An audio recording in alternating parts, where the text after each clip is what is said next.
Hello and welcome to another episode of the SNS Cricket Diaries. This is your host Siddharth, and today I have the honor of having Mr. Shishir Hattangadi as the guest on our show. Thank you so much, Mr. Hattangadi, for being there. Thank you, Siddharth, for having me. Lovely to talk cricket, and of course, a pleasure being on your show. Thank you, sir. So, for our viewers, just a quick introduction about Mr. Hattangadi. So, Mr. Shishir Hattangadi is a former Indian first-class cricketer who played for the Bombay cricket team in the Ranji Trophy from 1981 to 1992. He worked as a selector for the Mumbai Cricket Association as well after retirement, and also as the head of cricket with the Mumbai Indians. So, thank you so much once again, Mr. Hattangadi, for being here. And I would like to start by asking you about how did you fall in love with cricket and what were your first influences in terms of cricket? Well, it's a very interesting start to go back to the time I was born, and of course, grew up in a city which was called Calcutta then. I grew up in a very cricketing environment because I went to a school called La Martiniere, and it was a multi-sporting institution. They had tennis, cricket, swimming, football, athletics, and of course, cricket being quite a popular sport because we had a lot of the leftovers of the East India Company, the Anglo Indians who were our teachers, and obviously cricket figured very much in their ecosystem. So that's when I started watching a lot of cricket, and of course, uh, my father played a bit of club cricket in Calcutta, so I would accompany him on Sundays just to watch, primarily for the sumptuous lunch you got, in the Maidans, in those tents. But got to hit a few balls at lunchtime, and of course, from there on, the interest in watching cricket and being sort of close to the game was was probably ignited in me, and this is where it all started, and it went on from there. Obviously, moving to Mumbai when my father got a job transfer, or he got a new job in Mumbai. I went to St. Mary's in Mumbai, and playing at lunchtime in the recess period, watching the seniors play, all sort of culminated into something that I thought maybe I should give it a try going forward. Oh, wonderful, wonderful. So that's great. So, do you think that the move from Kolkata to Mumbai was a boon for you in terms of, as we all know, how strong Mumbai cricket has been for so many years? So, do you think that helped you develop as a cricketer? I would have thought so in those days because Mumbai was the epicenter of cricket, and everybody who wanted to be recognized, to be seen, came to Mumbai. But I was too young actually to decide my destiny. My father moved to Mumbai, so it was Mumbai. I don't think that if I had, or I don't think that if I hadn't moved to Mumbai or Bombay then, that I would have not stopped playing cricket. But yeah, the opportunities in Mumbai came on easier. It was a different city, fewer people. Uh, so to get recognized when you were doing well would have been easier, I presume. But it all started at school, when we played the inter schools and stuff like that. And uh, you did well, you got noticed. So uh, that was very important from my perspective. But this is what I always wanted to do. Interestingly, I was not a favorite for my school coach. I actually didn't get selected to even come for the summer camp at school. But immediately after my rejection, I played an interclass game, and we were playing against the seniors on a mat, coir matting wicket, and in school itself. And I managed to hang around for about more than an hour in a very low scoring game. And my coach told me that, look, you don't have much of a chance, but I'm happy to have you come for practice in summer. And, interestingly, usually a lot of kids went on their summer holidays. Either they went off abroad or they went off to Mahabaleshwar and Matheran. I decided I'm going to stay back and attend practice every day. So I was there at the dot of 6:30 at school. practice. And looking at my punctuality, if not anything, I think the coach decided, he'll give me a try in the nets. And I started off initially as an off spinner to bowl to, the tail enders in the nets. And slowly from there on, you try and imbibe a little bit of the game from everything you do. And then the journey started. Wonderful. So growing up, Mr. Hattangadi, who were your cricketing heroes? Yeah, well, we grew up in an era of radio, so most of these names that cropped up were all mystical. They had no faces, but they were known more for what they did in Indian cricket. So, of course, when I was 7, 8, 9, I remember, there would be discussions in the living room with when my father spoke to some of his friends about the Manjrekas, the Hazares, the Merchants, the Fatkars, Mhm. and the old timers, Tiger Pataudi, Ajit Wadekar, and obviously these names became very much a part of my mind space. And uh, then, of course, when I started playing cricket, of course, there was nobody beyond Gavaskar. Of course, you had a few like Tiger Pataudi, who was an athlete in every sense of the word, and of course Gavaskar in '71 when he went to the West Indies and got those 774 runs, I think. Uh, he became some kind of an icon that you wanted to be interested or inquisitive about what he does and how he plays the game and stuff like that. But I think in our era, you couldn't look beyond, if you're a batsman, you couldn't look beyond Gavaskar and Vishwanath because you were growing up then. There were two pillars of Indian cricket. And of course, Ajit Pataudi, Sardesai, a few, to name a few. But every cricketer, Salim Durrani, Mhm. they were all huge names for us, because the only time you got to see them is when you went to the stadium, sat in the corner of the East End and watched them play, or you watched some of the Bombay players play in a Ranji Trophy. So I think every name, whether it was a Ranji Trophy player uh, or even a Test player, when you saw them, even if you saw them for a short while, uh, had a lasting impression in your mind, and that's what inspired you to sort of play the game.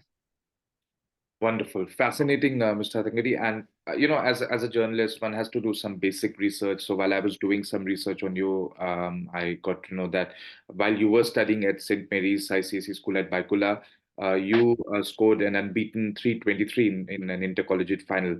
So I want to jog your memory back all the way to that, and if you can share how was it to score that many runs at that young age in terms of physical Yes. stamina as well as No, I actually, that happened in college when I was probably in the first year, with Podar College. My real cricket started, I of course did decently well in school.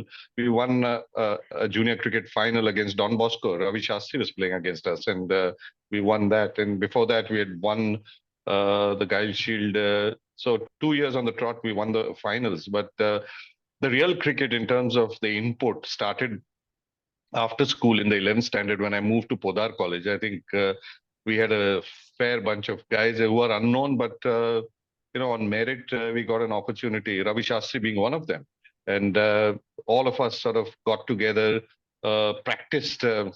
Hours and hours. I mean, I'd say about 4 hours a day was given to practice. And when you're starting from rock bottom in terms of the input you gave the game, your development and your learnings are much faster.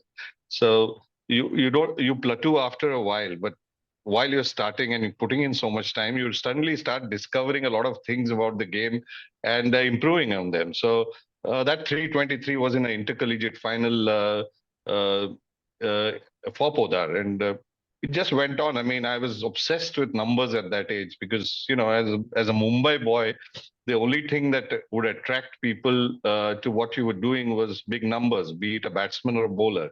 And Mumbai was obsessed with batsmen who scored hundreds, big hundreds, and that was somewhere ingrained in my head by our college coach, V.S. Patil. And some yes, I must say that I must have got out early many a time, but when you got set, or when you got into the 40s and 50s, the objective was to cash in, because we always heard this old saying around the Maidans that cash in while your days are good, because you never know when you hit a bad patch, you won't know where the next run is coming from. And this is what actually inspired us to, to build on whatever we got in terms of luck, opportunity, and then go on to, produce the numbers that, got people to look at you.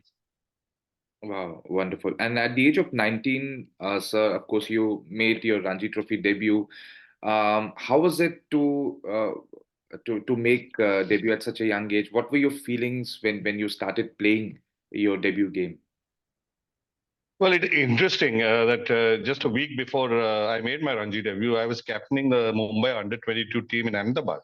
And we had a partnership of about 300 runs, me and Lalchand Rajput. And we had a very strong team. I think from that team, most players went on to play Ranji Trophy for Bombay. There was myself, Lalchand Rajput, Alan Sippy, Sanjay Manjrekar, the works, Raju Kulkarni, Chandrakant Pandit. And we got a huge opening partnership, albeit we were a bit lucky in the early stages, but both of us got big hundreds. And that was the last, we won the finals against Maharashtra. And I remember getting a call. We left night innings, and just contact either me or Lalchandra off to his village to take some time off, because there was not much cricket in the next week. And they were managed to track me because I had come back to Mumbai. There were no mobiles in those days, so I got a call from Dilip Sardesai, who was a selector then, and he said to me, "Are you coming for the game tomorrow?" I said, "Yes, I am, to watch it." And he said, "No, come to play it." And I said, "What? You must be joking." He said, "No, no, I'm not joking. You're playing because Gulam Parkar, the senior opener, is unfit. So you will be opening the innings with Gavaskar." And I just couldn't believe it, because in those days you didn't have too many clothes. You had two pairs of trousers, two shirts, which I had to get washed at night. I had to dry them, get my mom to dry them, because I was playing first class cricket, and all these things mattered in those days.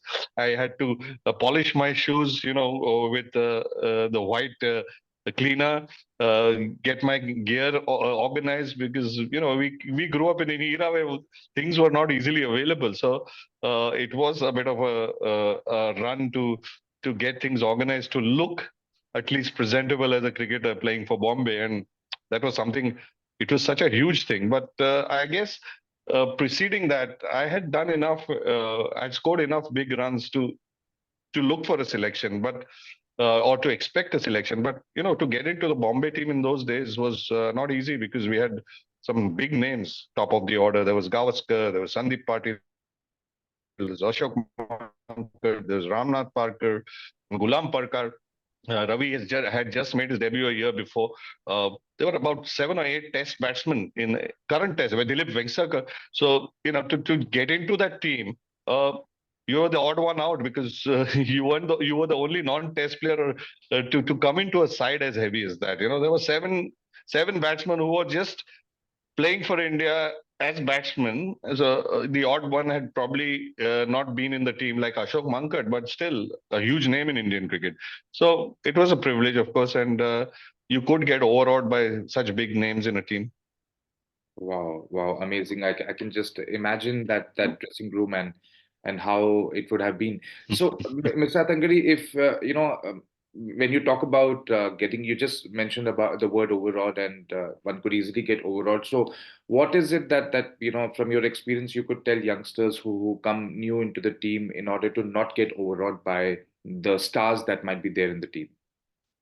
I think it's very cliched, but looking back, it depends a lot on your teammates, how they welcome you, how they make you feel a part of the team. And I was very fortunate that Bombay had a culture of giving youngsters great feeling of being wanted. And the moment I'd entered the dressing room, everybody, made me feel comfortable. In fact, I think I walked out of that dressing room the same day after the game with so much equipment that I had to sleep around all my stuff. I was so happy that I had achieved. Gavaskar gave me a bat, or somebody gave me shoes, somebody gave me clothes, and I was felt like I had achieved everything in the world. They were small things then, but they meant so much.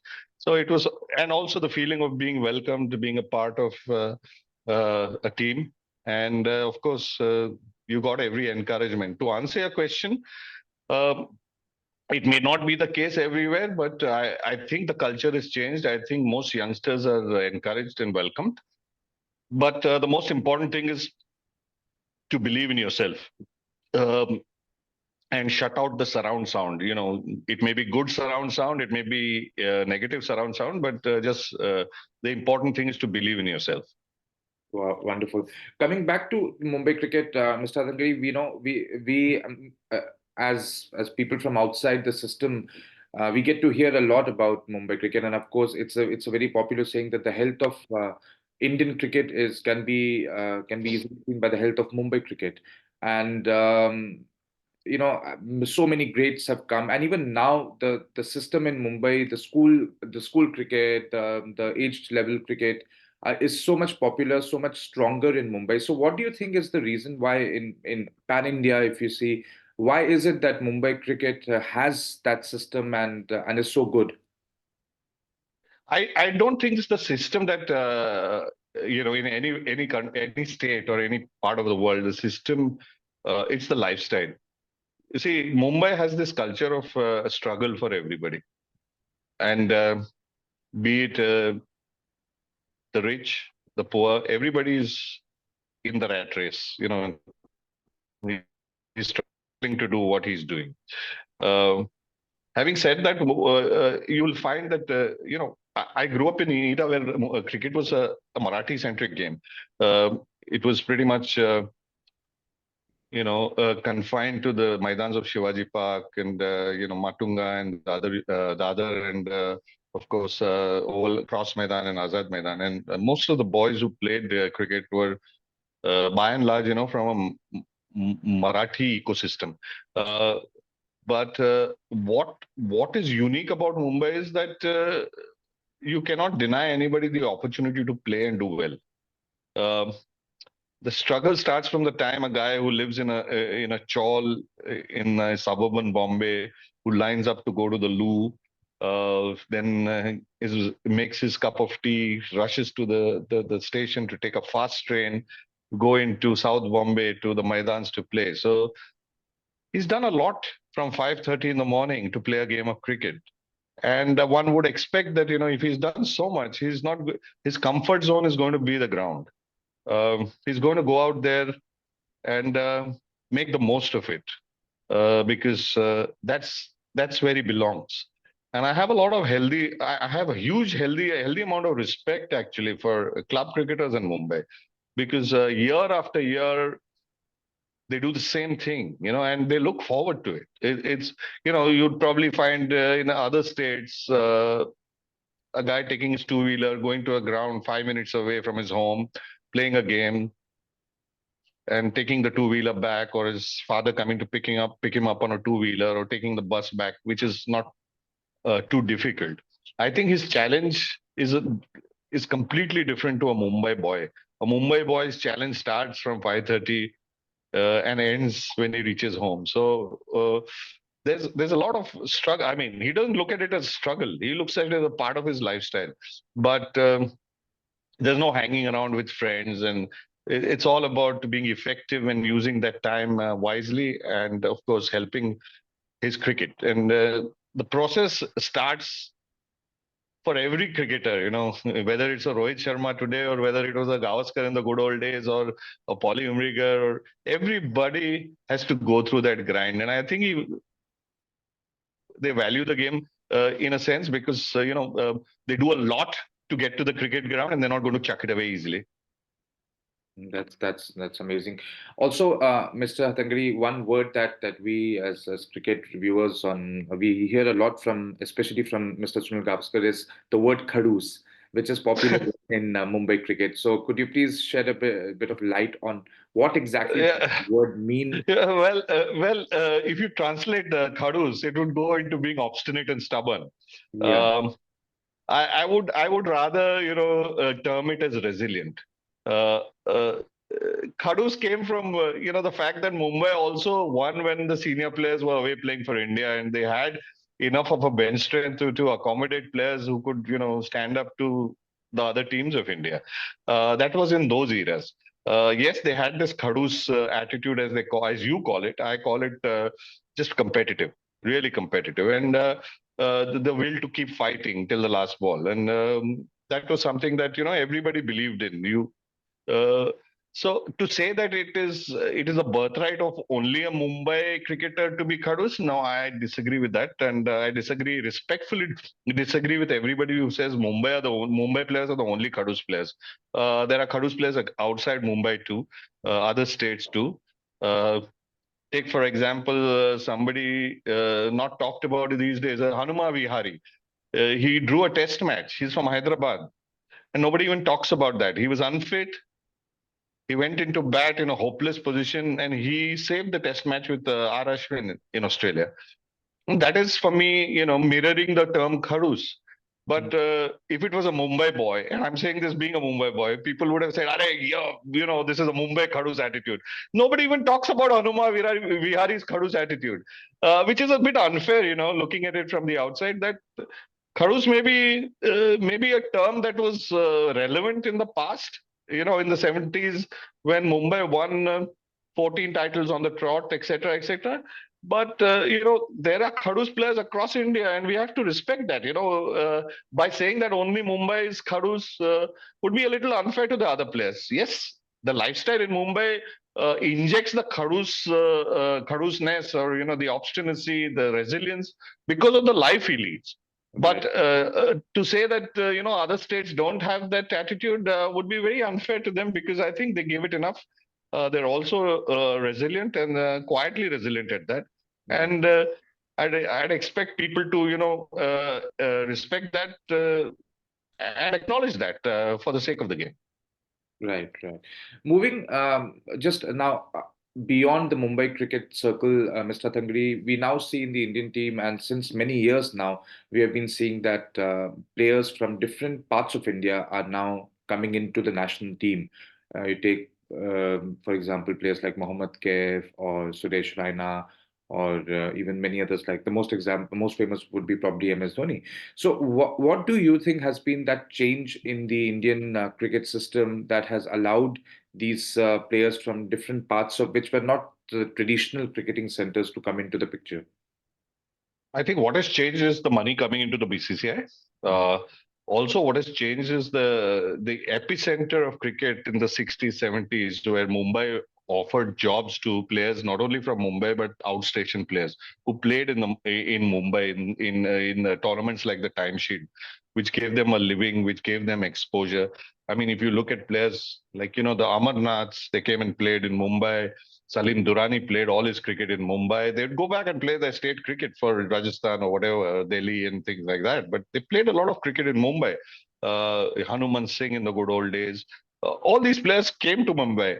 Whether it was from Maharashtra, whether it was from the State Bank of India, they all came, congregated, and played the most competitive tournament, which I dare say was a better quality of cricket than a Ranji Trophy, the time she lay division. And I think over the years, what has happened is, with money being poured into each state association, they have wisely created infrastructure.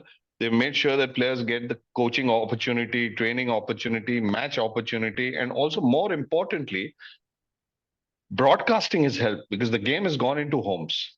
Mhm. And with that, what has happened is, it's now not important to be living only in Mumbai to play a good brand of cricket. You could be playing from Mizoram and Arunachal and doing well and getting recognized, because the game is actually coming onto your iPads and your televisions.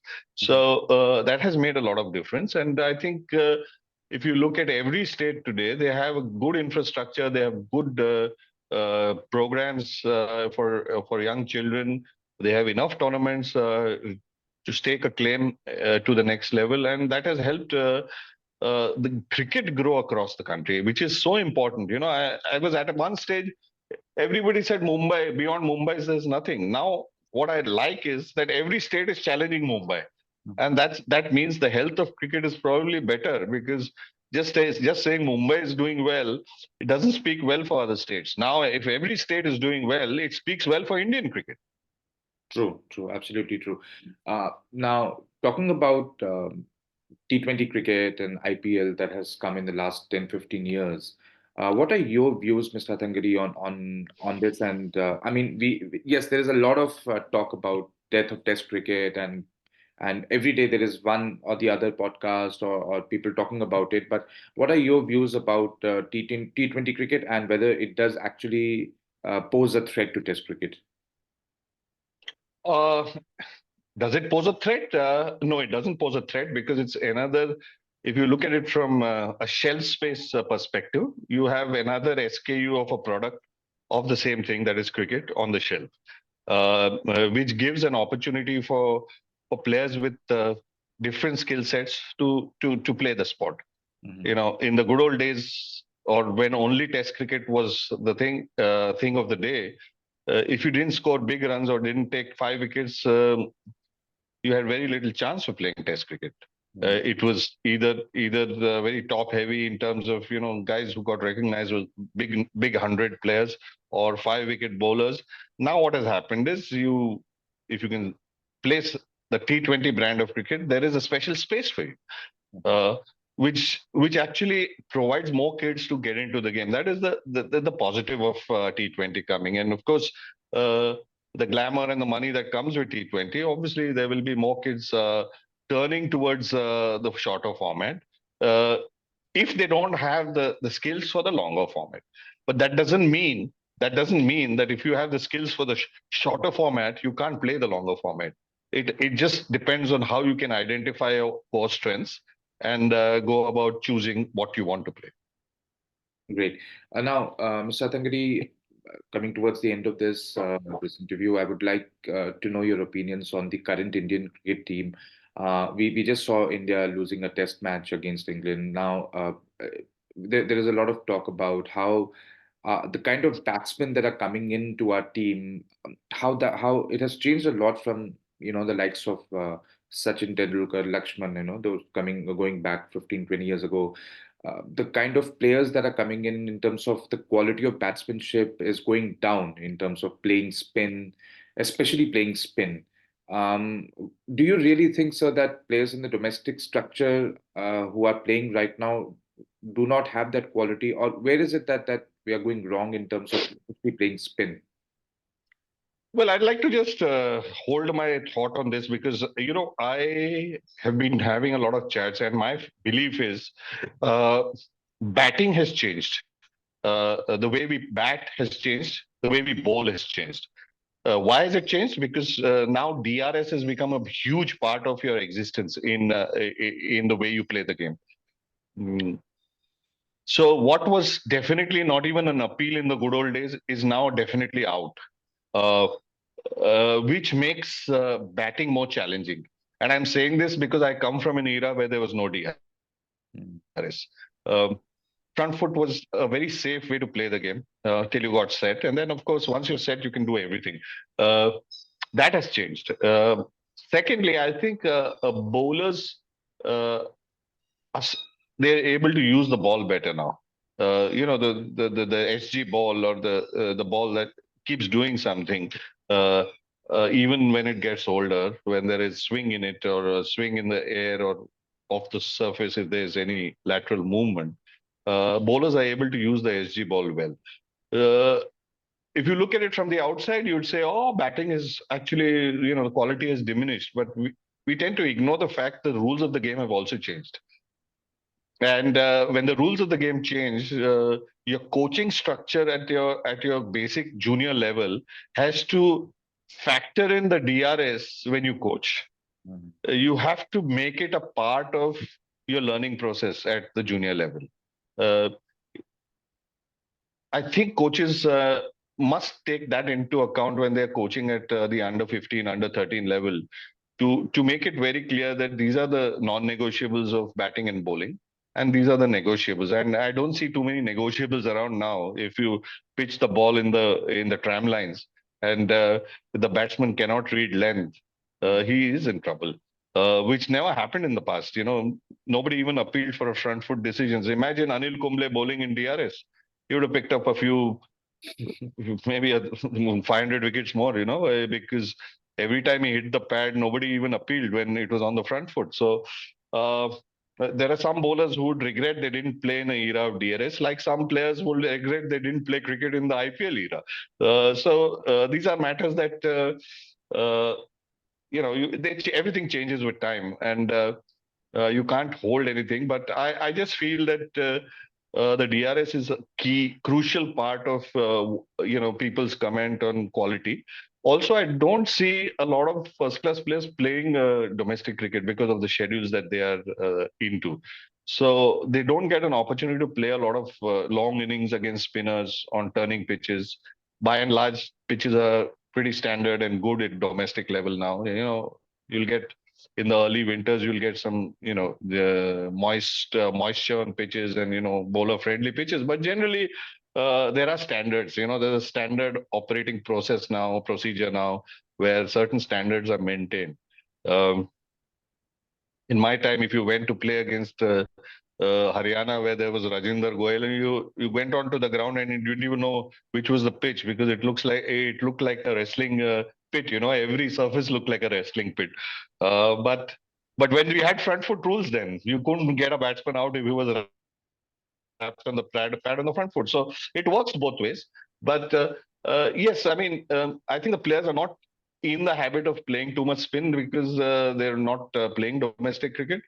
But having said that, I think the most important reason could be, and this is my humble opinion, that the DRS has given bowlers greater opportunities. I didn't see too many people getting bowled playing spinners in the good old days. I Right. didn't see too many spinners getting caught at slip in the good old days, because the pad was the first line of defense. Today, there's no pad, so there has to be a complete change in approach at the junior level, how you play these bowlers, so to be able to adapt to. One is, of course, the conditions. More importantly, the rules of the game. Great, great, fantastic, sir. And you're moving beyond the Indian cricket. I have some interesting question in terms of world cricket. We see a lot of inequity, sir, in terms of the revenue sharing of ICC, and as a result, I think there is increasingly a gap between India, England, Australia, and the other test teams. However, we recently saw, of course, West Indies beat Australia as well, so that was a wonderful news. But what are your opinions, sir, about the inequities that exist in cricket, especially if you see South Africa now going to New Zealand with a second string team, literally? Do you think that something can be done to make Test cricket more competitive? Uh, See, Test cricket is always going to be the purest form of the game. Let me start by saying that, and it is going to be uh, a reflection of your skill, ability, and at the end of your career, you will be judged by your achievements or lack of achievements at Test cricket. Uh, Case in point is, you ask any cricketer like Yuvraj Singh, biggest regret, he'll say Test cricket. No, I wish I was more successful at Test cricket. So, putting that aside, I think uh, T20 has eaten into the shelf space of Test cricket because more of the players are playing the shorter format because it gives them financial security, and there's nothing wrong with it. Uh, to answer your question on the inequalities or discrepancies in revenue sharing, I think, when you and I are partners and I'm bringing in 70% of my revenue from the business, uh, I have a right to ask for more in terms of the profit share. So it's a business decision. Uh, yes, but when you look back, there were times when India were not even given a full Test series in England. Um, we were the underdogs. The so-called Davids and the Goliaths dominated us. So, but it's not about getting back at those times and making sure that you now get back or one up on them. I think it's a clear mathematical equation that if you're bringing in more money, you deserve a bigger share or a bigger chunk of the pie. Um, and every Indian board, whoever is in power, would want that. Um, if they can do something, they could make sure that there are more Test cricket played across the world. Uh, then you will get the likes of Shemar Joseph and other players coming through from nowhere, and making cricket a more exciting game. I mean, the West Indies have always entertained, and just one win has spurred all of us to want West Indies to do well, because they added so much color and zest to the game of cricket. And I'm saying this with no pun. It was about the entertaining factor. Uh, they made cricket a better place, a sport a better place, and West Indies coming to India was entertainment. It was like going to see something exciting, and if they can produce more Test cricket, you will get the young Shamar Josephs and the Brathwaites coming through from other countries, because T20 may not be for everybody, and you will get exciting players. It's important for the boards to protect them. Uh, I think in India we are very clear now. Our players have made it a point to be very clear about what they want to do. They want to play Test cricket. It's not written, but it's very evident. Similarly, I think other countries will do that. Other players will do that, and so be it. They're playing for financial security. If they feel that there is more financial security, which is very important in sport, from the shorter version, then they will choose it. But I don't think it's fair to point a finger at anybody who does that. If he makes that choice, as administrators, it's important to find a way to keep Test cricket alive. Fine, fair enough, sir. So, one last question before we end this interview. You have played with the greats of Indian cricket like Mr. Sunil Gavaskar, Mr. Dilip Vengsarkar, and you have seen from close quarters many other cricketers as well. I know it might be a very tough question for you to answer, but I would like you to tell me that one Indian cricketer who you consider as the one who has greatly impacted Indian cricket and changed the course of the cricket of Indian cricket for the better. Well, I'd go era-wise, because what it does is it it motivates a generation of players to take up the game. So to name a few would be very unfair. So you have to start with the CK Naidus and the Vinu Mankards, the Vijay Merchants, the Vijay Hazares, the Manjrekars, the Gavaskars, the Polyumrigars. It's like the dynasties. If you look at history, there are dynasties that identify a period of time in sport, in history. Similarly, in cricketing history, there will be these people who have inspired a generation. Then you had the Gavaskars, then you had the Tendulkars, you had the Dravids, the Lakshmans, the Sehwags, the Dhonis. It just goes on and on. But I think it's important to identify that every player who made an impact on the sport impacted the younger generation to take it on. And to be singling out one person would be asking a question that I avoided answering: who is the greatest batsman in the world, in India? It's very difficult to put a finger on that. You can say that these are the people who inspired a generation of the next generation to come through, want to play the game. I would say Gavaskar inspired me because of his numbers and because he was an opening batsman. Mm-hmm. Was I good enough? Was I as good as him? No, I wasn't. But at least it got me to a space because I was inspired by him. So, what would happen to the next generation? Virat Kohli. There'll be millions of kids wanting to be like him. And they may not get there. They won't get there. But they'll get somewhere. Or if you look at Sachin or anybody, these names become very difficult. You can probably take it region wise, and it's also because of broadcasting today. You have access to them. Mm-hmm. We had to go searching for inspiration, because either it was radio or going to the ground or going to the Maidan to know that he was playing. Gavaskar was playing. Today you don't need to go. You can put on your television and you get your inspiration. I think that time inspiration was also a little harder in terms of doing your to find it, because names also had to then translate into the face and the way he plays, etc., etc. Now you don't need to do that. So uh, I think any player who inspires a generation of cricketers to take up the game is a great player. And I think fair enough. Fantastic. Thank you so much, Mr. Hattangadi. It's been an absolute pleasure to interview you and know more about Indian domestic cricket, Mumbai cricket, and your views on the current Indian team and world cricket in general. And I hope that my viewers have also been able to understand the richness of Indian cricket through Mr. Shishir Hattangadi. Thank you so much, sir, for this. And till the next time we see, take care. Bye. Thank you. Thank you so much. Thank you, Siddharth.